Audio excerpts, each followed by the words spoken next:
Hello friends, இன்னைக்கு நம்ம பார்க்க போகிற வீடியோ என்ன அப்படின்னு பார்த்தீங்கன்னா, பிளெண்டர் சாஃப்ட்வேரில் நம்ம 3D பிரிண்ட்டுக்கு தேவையான 3D டிசைன்லாம் பார்த்தீங்கன்னா எப்படி பண்ணுறதுன்ட்டு ஆல்ரெடி வீடியோஸ் அப்லோட் பண்ணியிருக்கேன். இன்னைக்கு வீடியோவில் ஃபோட்டோஸ் தெரியுது பார்த்தீங்களா, கோவில், அதில் இருக்க பேஸ், அதுக்கப்புறம் கூடாரம், சாமி, அதுக்கப்புறம் பேக்ரவுண்டில் இருக்க மரம், இதை பார்த்தீங்கன்னா நம்ம லோ பாலியில் எப்படி 3D டிசைன் பண்ணுறது அப்படிங்கிறத பார்க்கலாம். இது நம்ம பண்ணுறப்ப பார்த்தீங்கன்னா அதில் யூஸ் பண்ணுற ஆப்ஷன்ஸ்லாம் நீங்கள் ப்ராக்டிஸ் பண்ணி பார்த்தீங்கன்னா கற்றுக்கலாம். ஆல்ரெடி பார்த்தீங்கன்னா எடிட் மோடில் என்னென்ன ஆப்ஷன்ஸ்லாம் இருக்குது, பேசிக்காக என்ன தெரிஞ்சுக்கணும் அப்படிங்கிறத பற்றி பிளெண்டர் பேசிக், அதுக்கப்புறம் எடிட் மோட் அப்படிங்கிற 2 வீடியோஸ் அப்லோட் பண்ணிருக்கேன். அந்த வீடியோட லிங்க் டிஸ்கிரிப்ஷன்ல இருக்கு. அதை பார்த்துட்டு வந்தீங்கன்னா இது உங்களுக்கு ஈஸியா புரியும். வீடியோ ஃபுல்லா பாருங்க. உங்களுக்கு யூஸ்ஃபுல்லா இருக்கு அப்படின்னா லைக் பண்ணுங்க. மறக்காம நம்ம யூடியூப் சேனல் சப்ஸ்கிரைப் பண்ணிங்க. இது போல வீடியோ உங்களுக்காக காத்துட்டு இருக்கு. ஓகே ஃப்ரெண்ட்ஸ், வீடியோ பார்க்கலாம்.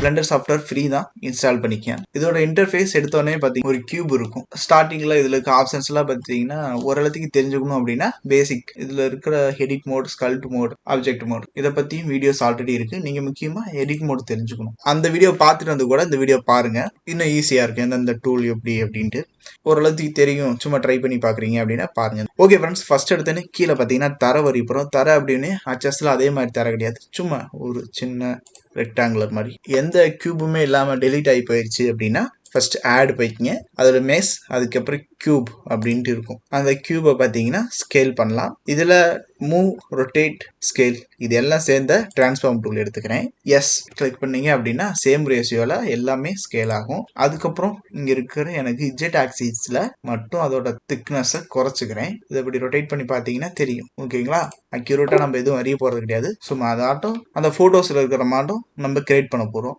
இது தர அப்படின்ட்டு வச்சுக்கலாம். ரெண்டாவது பார்த்தீங்கன்னா சாமி, சின்ன பார்த்தீங்கன்னா அதுவும் ஒரு கியூப்ல இருந்து ஈஸியாக கிரியேட் பண்ணிக்கலாம். அதுக்கு ஆட் போய்க்கலாம், மெஸ் போய்க்கலாம், கியூப். ஸ்கேலுக்கு எஸ் கிளிக் பண்ணீங்கன்னா சேம் ரேஷியோவில் இப்படி ஸ்கேல் ஆகும். நீங்கள் ஸ்கேலுக்கு இந்த எஸ் அப்படிங்கிற ஆப்ஷன்ஸ் பார்த்தீங்கன்னா கண்டிப்பாக தெரிஞ்சு வச்சுக்கோங்க, அடிக்கடி நம்ம யூஸ் பண்ணுவோம். ஸ்கேலுக்கு எஸ் கிளிக் பண்ணி ஸ்கேல் பண்ணிக்கங்க. அதை ஒரு சைடாக பார்த்தீங்கன்னா ஒரு ஓரமாக இருக்கும். இப்படி சாமி சிலை இப்படி இருக்கும். அதோட திக்னஸ் கம்மியாக தான் இருக்கும். அதுவும் இல்லாமல் இங்கே இருக்கும். ஹைட்டு பார்த்தீங்கன்னா இன்னும் அதிகமாக இருக்கும். அதனால ஹைட் பண்ணிக்கிறேன். இப்படி சேம் எவ்வளோ ஹைட் ஆகுது அப்படின்னா நீங்கள் எடிட் மோட் போயிட்டீங்கன்னா இன்னும் ஈஸியாக இருக்கும். இப்படி மூவ் பண்ணி வச்சுட்டேன். இன்னும் கொஞ்சம் கூட ஸ்கேல் இப்படி பண்ணிக்கலாம். நான் சொன்ன மாதிரி சேம் சைடு ஸ்கேல் ஆகுது அப்படின்னா எடிட் மோடு போய்க்கிங்க. ஒவ்வொரு ஃபேஸ், எட்ஜ், அதுக்கப்புறம் பார்த்தீங்கன்னா கார்னர் எல்லாத்தையும் தனித்தனியாக நம்ம கண்ட்ரோல் பண்ணிக்கலாம். இப்போதைக்கு பார்த்தீங்கன்னா வெர்டெக்ஸ் மோடில் இருக்குது. வெர்டெக்ஸ் அல்லது கார்னர் கூட சொல்லலாம். இது எட்ஜ், இது ஃபேஸ், மூணுக்கு டிஃப்ரென்ஸ் சொல்லியிருக்கேன். நமக்கு பார்த்தீங்கன்னா இங்கே டாப்பில் இருக்கிற ஹைட் மட்டும் நான் அட்ஜஸ்ட் பண்ணணும்னு நினைக்கிறேன், ரொம்ப சின்னதாக இருக்குது அப்படின்ட்டு. அதனால ஃபேஸ் மோடை கிளிக் பண்ணிட்டு மேலே ஒரு இதை மட்டும் ஒரு ஃபேஸை மட்டும் செலக்ட் பண்ணிக்கிட்டேன். அங்கேயே ஸ்கேல் டூல், டிரான்ஸ்ஃபார்ம் டூலை யூஸ் பண்ணிக்கலாம். பார்த்தா நம்ம எல்லாத்தையும் கவர் பண்ண முடியும். ஸ்கேல், ரொட்டேட், மூவ் எல்லாத்தையும் இங்கே பிடிச்சி இழுத்தோம் அப்படின்னா ஹைட்டு அதிகமாகிக்குச்சுங்களா. அதே நேரம் ரெக்டாங்குலர் டைப்பில் சாமி பார்த்தீங்கன்னா ரெக்டாங்குலர் டைப்பில் இல்லை, ஒரு சாய்வாக இருக்கும். அதனால ஸ்கேல் அந்த ஒரு ஃபேஸை மட்டும் ஸ்கேல் பண்ணோம் அப்படின்னா இந்த மாதிரி கிடைக்கும் நமக்கு. ஓகே, ரொம்ப ஹைட்டாக தெரியுது அப்படின்னா அந்த ஃபேஸ் செலக்ட் பண்ண போக்கில் பிடிச்சி மூவ் பண்ணுறேன். ஓகேங்களா, இப்போ எனக்கு இது ஓகே அப்படின்னு தோணுது. அதுக்கப்புறம் ஆப்ஜெக்ட் மோடு போய்க்கலாம். ஆப்ஜெக்ட் மோடு போயிட்டு சாமி சிலை பார்த்தீங்கன்னா ஒரு ஓரமாக வச்சாச்சு. இன்னும் கொஞ்சம் கூட ஸ்கேல் பண்ணிக்கலாம். ரொம்ப சின்னதாக இருக்குது அப்படின்னா இந்த இடத்துக்கு இருந்தால் போதும் அப்படின்னு எனக்கு தோணுது. இதோட பொசிஷனை மட்டும் இங்கே மாற்றி வச்சிருக்கேன். கூடாரம் அதை எப்படி கிரியேட் பண்ணுறது அப்படின்னு கேட்டிங்கன்னா சேம் இதே மாதிரி தான். ஆட் ஆப்ஜெக்ட்ல போயிட்டு கியூப் ஆட் பண்ணிக்கங்க. கியூப் டாப் வியூ போயிட்டு கூடாரம் இருக்கும். கொஞ்சம் லென்த்தாக இருக்கும்ல, அதனால லென்த்தாக வச்சுக்கிட்டு சைஸ் இன்க்ரீஸ் பண்ணிக்கிட்டோம். தரைக்கு மேலே இருக்கும், அதனால தரைக்கு மேலே இருக்கிற மாதிரி இப்படி வச்சுட்டேன். கூடாரம் இந்த இடத்துக்கு தான் இருக்கும். ஓகேங்களா, கூடாரமும் சாய்வாக இருக்கும். டாப் பார்த்தீங்கன்னா அதாவது முக்கோணம் இருக்கும் பார்த்தீங்களா, அதாட்டம் இருக்கும். அதனால இது எடிட் மோடு போயிட்டு ஃபேஸ் செலக்ட் பண்ணி இருக்க புக்கில் எம்டி கிளிக் பண்ணானா எல்லாமே அன்செலக்ட் ஆகிக்கும். டாப் வியூ மட்டும் செலக்ட் பண்ணி ஸ்கேல் பண்ணுறேன். இப்படி ரொம்ப பக்கத்தில் இருக்கிற மாதிரி ஸ்கேல் பண்ணிக்கிட்டேன். இது ரொம்ப இங்கே நான் ஷார்ப்பாக இருக்குது அப்படின்னு தோணுச்சு அப்படின்னா பெவல் கூட நீங்கள் யூஸ் பண்ணலாம். பெவல் எனக்கு ஃப்ரண்ட் சைட்லாம் வேணாம் அப்படின்னா எட்ஜ் அப்படிங்கிற ஆப்ஷன்ஸ் போயிட்டு இந்த எட்ஜ், அதுக்கப்புறம் ஷிஃப்ட் கிளிக் பண்ணிட்டு இந்த எட்ஜ் ரெண்டுக்கு பார்த்தீங்கன்னா பெவல் நீங்கள் அப்ளை பண்ணலாம். பெவல் அது ஒரு மாதிரி வளைவா இல்லாமல் இருக்கு அப்படின்னா அதோட செக்மெண்ட் அப்படிங்கிறதையும் நீங்கள் இன்க்ரீஸ் பண்ணுறதுனால கொஞ்சம் நல்லா ஸ்மூத்தா பார்த்தீங்கன்னா கொண்டாடலாம். பார்த்தீங்களா, இந்த இடத்துக்கு இருந்தால் போதும் அப்படின்ட்டு நினைக்கிறேன். இல்லை இன்னும் கம்மி பண்ணுறதுனா கூட நான் கம்மி இந்த இடத்துக்கு போதும்னு நினைக்கிறேன். எம்டி கிளிக் பண்ணிக்கிறேன். அடுத்து ரெண்டாவது கூடாரத்தில் நம்ம பொட்டு, விளக்கு அந்த மாதிரிலாம் வைப்போம். அந்த இதை கிரியேட் பண்ணணும். அதுக்கு ஃபேஸ் மோட் செலக்ட் பண்ணிட்டு இந்த ஃபேஸ்ல இருந்து நான் கிரியேட் பண்ணலாம். இதில் எந்த ஆப்ஷன்ஸ் தேவை அப்படின்னா இன்செர்ட் ஃபேஸ் அப்படின்ட்டுங்கிற ஆப்ஷன்ஸ் யூஸ் பண்ணலாம். இன்செர்ட் ஃபேஸ் இப்படி கொடுத்து அது எவ்வளோ சின்னதாக இருக்குதோ அது உங்களுக்கு தெரியும். உள்ள இந்த இடத்துக்கு கேப் இருக்கும் அப்படின்ட்டு எனக்கு தெரியும். அதனால இந்த இடத்துக்கு வச்சுக்கிட்டேன். செவரோட திக்னஸ் பார்த்தீங்கன்னா அதிகமாக வச்சுக்கிட்டு அடுத்து உள்ள ஹோல்ஸ் கிரியேட் பண்ணணும். அதுக்கு நீங்கள் மூவ் டூல் யூஸ் பண்ணால் என்ன ஆகும், அதுக்கு பதில் எக்ஸ்ட்ரூட் யூஸ் பண்ணால் என்ன ஆகுங்கிறத டிஃப்ரெண்ட் பாருங்கள். ட்ரான்ஸ்ஃபார்ம் டூலில் இருக்கிற மூவ் டூல் யூஸ் பண்ணோன்னா அந்த ஃபுல் இது ஷேப்பும் பார்த்தீங்கன்னா ஒரு மாதிரி ஆக்கிடுது. அதனால் கண்ட்ரோல் இஜெட் கொடுத்துட்டு எக்ஸ்ட்ரூடு டூல் கொடுக்குறேன். எக்ஸ்ட்ரூடு டூல் கொடுத்தா இப்படி கொடுத்தோம்னா எக்ஸ்ட்ரூட் ஆகும், இப்படி கொடுத்தோம்னா கட் ஆகிட்டு போகிறத நீங்கள் பார்க்கலாம். எவ்வளோ தூரம் உள்ள தேவையோ அவ்வளோ தூரத்துக்கு நீங்கள் கொண்டு வைக்கலாம். கேப் விட்டு கொண்டு வந்தீங்கன்னா அங்கே ஒரு லைன் கிரியேட் ஆகிருக்கிறத பார்க்கலாம். கேப் இல்லாமல் கொண்டு வந்தீங்கன்னா ஒரே வாளியில் இங்கே கொண்டாந்து. ஓகே, கூடாரமும் ரெடி ஆயிடுச்சு. இப்போ ஆப்ஜெக்ட் மோடு போய்க்கிறேன். கூடாரம் ஓகே. கோயில் பார்த்தீங்கன்னா ரொம்ப சிம்பிளாக தான் இருக்கும். அதுக்கப்புறம் பார்த்தீங்கன்னா மரம் இருக்கும். ஹைலைட் பார்த்தீங்கன்னா அந்த கோயில் ஒவ்வொரு கோயில்லையும் ஒரு மரம் இருக்கும். எங்கள் கோயிலில் பார்த்தீங்கன்னா பனை மரம் இருக்குது. அதை பார்த்தீங்கன்னா நம்ம டிசைன் பண்ணலாம். அதுக்கு ஆட் மெஸ் சிலிண்டர் யூஸ் பண்ணலாம். சிலிண்டர் மூவ் பண்ணி பின்னாடிங்க இருக்கும். ரொம்ப கீழே தரையை விட்டு போக வேணாம். இந்த இடத்துக்கு வைப்போம் இப்படி. ஓகேங்களா, அந்த தரையை ஒட்டியே தான் இருக்கும். இதில் டீட்டெயில்ஸ் எல்லாம் எதுவும் ஆட் பண்ண போகிறது கிடையாது. ஒரு பேசிக்கான மாடல். இந்த மாடலை கொண்டு நீங்கள் 3D பிரிண்ட் பண்ணாலும் அவுட்புட் எடுக்கலாம். ஓகேங்களா, சிலையை ஒட்டிடும். ஓகே, மரம் பார்த்தீங்கன்னா இந்த மாதிரி ஸ்ட்ரைட்டாக சிலிண்டராக இருக்காது. கொஞ்சம் கொஞ்சம் போக போக அதோட சைஸ் குறைஞ்சிக்கிட்டு வளைவாகவும் இருக்கும். அதுக்கு என்ன பண்ணலாம் அப்படின்னா எடிட் மோடு போய்க்கலாம். எடிட் மோடில் ஃபேஸில் தான் இருக்குது. எம்டி கிளிக் கொடுத்தோன்னா எல்லாமே அன்செலக்ட் ஆகிக்கும். இப்போ இந்த ஆப்ஜெக்டை செலக்ட் பண்ணிவிட்டு நான் ஸ்கேல் யூஸ் பண்ணேன் அப்படின்னா ஸ்கேலுக்கு எஸ், எல்லா ரேஷியோலையும் சேர்ந்து வர்றதுக்கு எஸ் இப்படி வச்சுக்கலாம். நீங்கள் எடுத்தவொடனே இந்த மாதிரி இருக்காது. அதனால் ஹைட் பண்ணிவிட்டு ஸ்கேல். அடுத்து ஸ்கேல் பண்ண வேணாம், எக்ஸ்ட்ரூட் பண்ணிக்கலாம். அப்போ தான் அங்கே ஒரு லைன் இருந்துட்டு அடுத்து ஒரு இது பாலி கிரியேட் ஆகும். நம்ம அடுத்தது ஸ்கேல் பண்ணுறப்ப அங்கே மரமாட்டமே நமக்கு தெரியும். இப்போ இந்த இடத்துலையும் கொஞ்சம் மரம் சின்ன ஆகிக்கிட்டே போகும். கொஞ்சம் சின்ன ஆகிடுச்சு. அடுத்து எக்ஸ்ட்ரூட் கொடுப்போம். எக்ஸ்ட்ரூடுக்கு ஷார்ட்கட் ஈ கூட கொடுக்கலாம். கொடுத்து இப்படி மரம் இந்த இடத்துக்கு ஹைட் இருக்கும். ஓகேங்களா, அடுத்து இது ஓகேன்னு எனக்கு தோணுது. ஆனால் கொஞ்சம் பார்த்தீங்கன்னா வளைவாக இருக்கும். மரம் ஸ்ட்ரைட்டாக இருக்காது. சைஸ் ஸ்கேல் ஆனது ஓகே, மரம் வளைவாக இருக்கும். அதுக்கு நம்ம செலக்ட் மோடில் செலக்ட் டூல் கொடுத்துட்டு செலக்ட் பண்ணுறேன். ஆனால் எல்லாமே செலக்ட் ஆகுது. ஃபேஸில் இருக்குது. எனக்கு தேவை பார்த்தீங்கன்னா எட்ஜு தான் தேவை.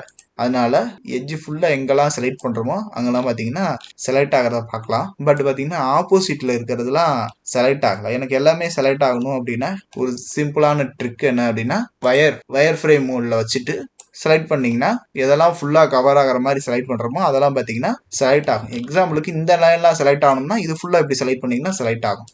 அப்படி வேணால் எனக்கு இந்த லைன் ஃபுல்லாக நான் இந்த ரவுண்டு ஃபுல்லாக தேவை. செலக்ட் பண்ணிட்டேன். மறுபடியும் நான் மோடு வந்துட்டேன்.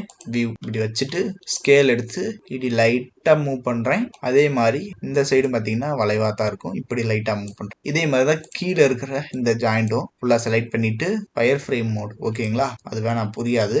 ஆப்ஜெக்ட் மோட்லேயே வச்சுட்டு செலக்ட் பண்ணுறதுக்கு மட்டும் அதை யூஸ் பண்ணுங்கள். இந்த இடத்துக்கு பெண்ட் இருக்கும். அதே மாதிரி இங்கிட்டும் இந்த இடத்துக்கு. ஆனால் இங்கே ரொம்ப வளைவு கொடுத்துட்டோம்னு நினைக்கிறேன். அதனால் வயர் ஃப்ரேம் மோடில் போயிட்டு ஒரு இடத்துக்கு இருக்கும். ஓகேங்களா, இப்போ ஆப்ஜெக்ட் மோடு வந்துடலாம். ஆனால் மேலே சைஸ் கொஞ்சம் இன்னும் ஸ்கேல் பண்ணால் நல்லாயிருக்கும். அதனால் ஃபேஸ் மோடு செலக்ட் பண்ணிவிட்டு ஸ்கேல். ஓகே, அந்த மாதிரி வளைவாக இருக்குது. இது கூட பெவல் நம்ம பார்த்தீங்கன்னா கொடுக்கலாம். கொஞ்சம் ஆப்ஜெக்ட் மோடு வச்சுட்டிங்கன்னா ஸ்மூத்தாக இருக்கிற மாதிரி உங்களுக்கு தெரியும்.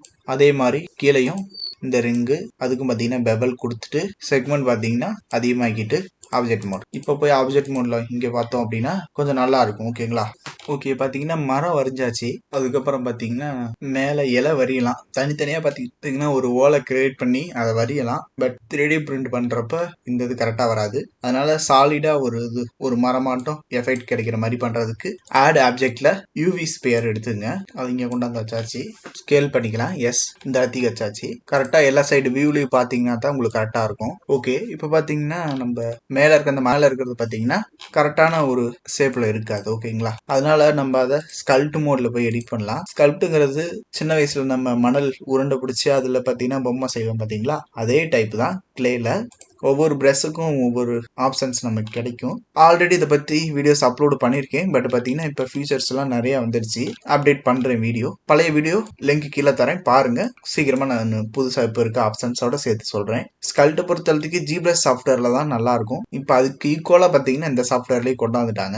இப்போ பார்த்தீங்கன்னா எக்ஸாம்பிளுக்கு இங்கே இருக்க இந்த மூவ் டு கிளிக் பண்ணி ரைட் கிளிக் பண்ணோம்னா இதோட சைஸ் கண்ட்ரோல் பண்ணலாம். அதுக்கப்புறம் அதோட ஸ்ட்ரென்த் எவ்வளோ இருக்கும் அப்படிங்கிற மாதிரி கண்ட்ரோல் பண்ணிக்கலாம். இதில் எனக்கு சேம் டைம்ல எல்லா சைடும் பார்த்தீங்கன்னா அதை சேஞ்ச் பண்ணணும் அப்படின்னா இங்கே ரேடியல்ல இஜெட் 9 கொடுக்குறேன். அந்த பிரஷ் பார்த்தீங்கன்னா எல்லோ கலர் எல்லா பக்கமும் வர்றதை நீங்கள் பார்க்கலாம். இப்போ இப்படி மூவ் பண்ணலாம். ஓகேங்களா, இப்படி கூட மூவ் பண்ணலாம், இதை இப்படி மூவ் பண்ணலாம். இப்போ ஓரளவுக்கு அந்த எஃபெக்ட் ஆட்டம் இருக்கும். லோ பாலியில் பிடிச்சிருக்கிறனால இப்படி ஆகுது. இன்னும் நம்ம எடிட் மோட் போயிட்டு இங்கே உள்ள இருக்க லைன்ஸை பார்த்தீங்கன்னா அந்த பண ஓலை ஆட்டம் கிரியேட் பண்ணுறதுக்கு ஒரு லைன் கிளிக் பண்ணிட்டேன். அடுத்து கொஞ்சம் கேப் விட்டு ஷிஃப்ட்டை கிளிக் பண்ண பக்கம் இன்னொரு லைன் இந்த மாதிரி கேப் விட்டு இப்படி நம்ம உள்ள கொஞ்சம் இழுத்துக்கிறோம். ஏன்னா கொஞ்சம் எக்ஸ்ட்ரூட் பண்ணிக்கிறோம் அப்படின்னா நம்ம எக்ஸ்ட்ரூட் கொடுக்கறதுனாலும் எக்ஸ்ட்ரூட் கொடுத்துக்கலாம். கொஞ்சம் கருக்காட்டம் நமக்கு கொஞ்சம் தெரியறதுக்காக. இப்போ நம்ம மூவ் டூல் கூட இப்படி நம்ம ஓகேங்களா. இன்னும் டீட்டெயில்டாக பண்ணுறோன்னா தனித்தனி ஓலை பண்ணி கூட நம்ம பண்ணலாம். நமக்கு தேவை ஒரு சிம்பிளான ஒரு இது.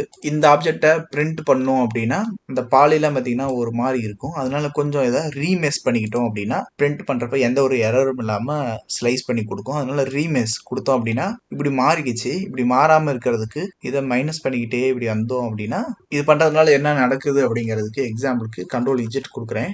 Poly wireframe mode on பண்ணுறேன். இது பார்க்குறப்ப ஒவ்வொரு ஃபேஸும் பார்த்தீங்கன்னா கேப் விட்டு நல்லா பெருசாக இருக்கிற ஃபேஸாக பார்க்கலாம். நீங்கள் இதவே ஆட் மாடிஃபயரில் ரீமேஸ் கொடுத்தேன் அப்படின்னா என்ன ஆகுது, நல்லா ஸ்மூத் ஆகுது. பட் அந்த ஃபேஸ் பார்த்தீங்கன்னா சின்னதாக இருக்குது. இன்னும் பார்த்தீங்கன்னா ஏற்கனவே இருந்த ஷேப்ஸ்லேயே நல்லா டீட்டெயில்டாக வேணும் அப்படின்னா இதில் நான் கம்மி பண்ணுறேன். அந்த ஃபேஸோட சைஸ் சின்னதாகிக்கிட்டே போயிட்டு ஏற்கனவே இருந்த ஷேப் அப்படியே வச்சிருக்குது. ஓகேங்களா, எந்த ஒரு சேஞ்சஸும் இல்லாமல் அப்படியே வச்சிருக்குது. இப்போ இந்த ரீமேஸோட யூஸ் என்ன அப்படிங்கிறதுக்கு உங்களுக்கு ஒரு ஐடியா கிடைச்சிருக்கும். ஓகேங்களா, நான் டீட்டெயில்டாக பண்ண கிடையாது. தூரத்துலேருந்து பார்த்தா பனை மரம் தெரியும்.